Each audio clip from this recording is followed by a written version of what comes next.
Portanto, para atacarmos aqui neste bloco de afirmações, vamos tentar implementar o nosso método recursivo de resolução do problema das n-rainhas. E para isso vamos ao nosso solucionador recursivo e vamos trabalhar no método gera primeira solução. Aquilo que nós temos neste momento é a instanciação de um tabuleiro com uma determinada dimensão, dimensão n, e retornamos diretamente esse tabuleiro. Portanto, não estamos a fazer nenhuma ação de colocação. Então, vamos pensar que há de haver aqui um bloco de código que vai fazer algo do tipo colocar rainhas recursivamente. Okay.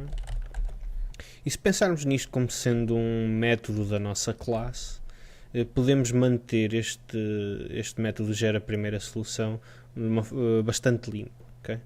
Portanto, vou aproveitar e vou aqui ao nosso colocar rainhas recursivamente e vou aqui ao generate method stub. Ele vai-me criar aqui um método que neste caso retorna void, que coloca as rainhas recursivamente.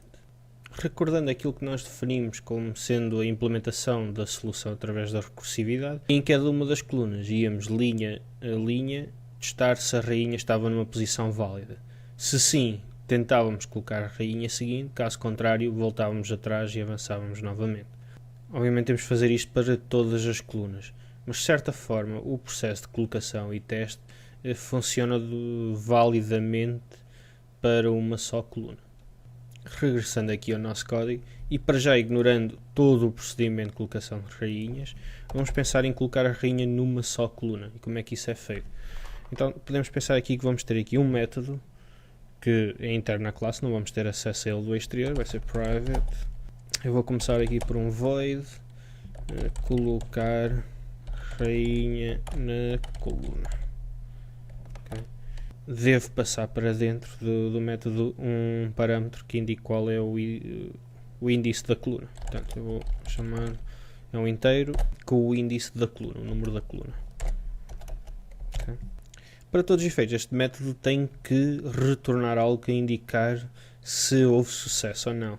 E como nós vimos no slide, há aqui duas hipóteses, ou colocou ou não colocou, e portanto podemos considerar que há aqui um valor booleano a ser retornado. Okay? E sabemos que se não for colocado, retornamos false. E portanto terminamos aqui o nosso método com um return false. Vimos que em cada coluna temos que começar pela primeira casa. Portanto, vamos criar aqui uma variável contadora para nós conhecermos a nossa posição ao nível das linhas. Int linha igual a 0. Vamos começar pela linha 0. Okay? E até o final da coluna, até chegarmos ao fim da coluna, devemos ter ou uma resposta a dizer que a rainha está colocada e portanto não precisamos colocar, ou no limite devemos testar todas as linhas da coluna. Vamos iniciar aqui um loop usando o while, okay? Em que vamos testar se estamos ainda dentro do limite da coluna. While a linha menor que o tabuleiro ponto n, e aqui chegamos a um pequeno impasse, porque na verdade nós precisamos ter aqui uma referência ao tabuleiro para saber qual é a dimensão dele. Vamos ter que ter acesso a ele.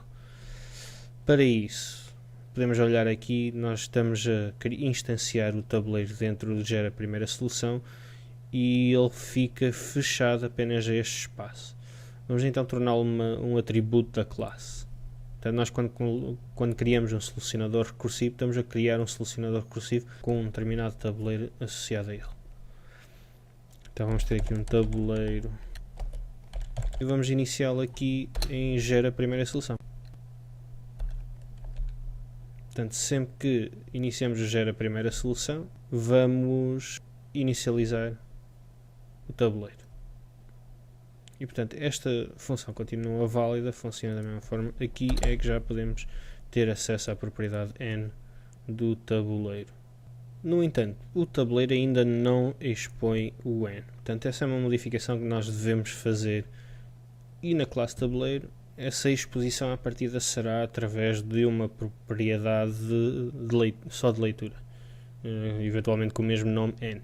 Se olharmos para tabuleiro, começamos já a ter aqui um conjunto de métodos públicos e propriedades, começa a justificar ter aqui uma classe de testes dedicada apenas ao tabuleiro.